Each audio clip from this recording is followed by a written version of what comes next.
მეცნიერებათა ეროვნულ აკადემიასა და ინოვაციებისა და ტექნოლოგიების სააგენტოს შორის ურთიერთთანამშრომლობის მემორანდუმი გაფორმდა. დოკუმენტს ხელი გიორგი კვესიტაძემ და ირაკლი ქაშიპაძემ მოაწერეს. შეხვედრაზე მხარეებმა სამომავლო თანამშრომლობასა და ერთობლივი პროექტების განხორციელებაზე ისაუბრეს. მემორანდუმის საფუძველზე აკადემიის რესურსის გამოყენებით სხვადასხვა ღონისძიების ჩატარება და ბიოტექნოლოგიური ცენტრების ჩამოყალიბება იგეგმება. 2 წელიწადია უკვე ვსწავლობთ იმ ტექნოლოგიურ დონეს, რომელიც ქვეყანაშია დარჩენილი და გამოვირკვა, რომ ძალიან მნიშვნელოვანი ინოვაციური ტექნოლოგიების შექმნა შესაძლებელია ქართველი მეცნიერების ძალით და ქართველი მეცნიერების მონაწილეობით.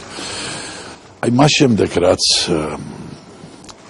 ინოვაციების და ტექნოლოგიების სააგენტოსთან ეს პოტენციალი შევაფასეთ, ყველაფერი დავწონეთ, მივედით იმ დასკვნამდე, რომ უნდა დაიდოს მემორანდუმი, რომელიც იქნება იმის საფუძველი, რომ ეს ტექნოლოგიები იქნება რეალიზებული. ძალიან დიდ მნიშვნელობას ვანიჭებთ აღნიშნული მემორანდუმის ხელმოწერას. საქართველოს გააჩნია უნიკალური სამეცნიერო პოტენციალი და აღნიშნული თანამშრომლობით, აღნიშნული მემორანდუმის ხელმოწერით იწყება ახალი ეტაპი, ვთქვათ, მეცნიერების და კომერციალიზაციის ნაწილის.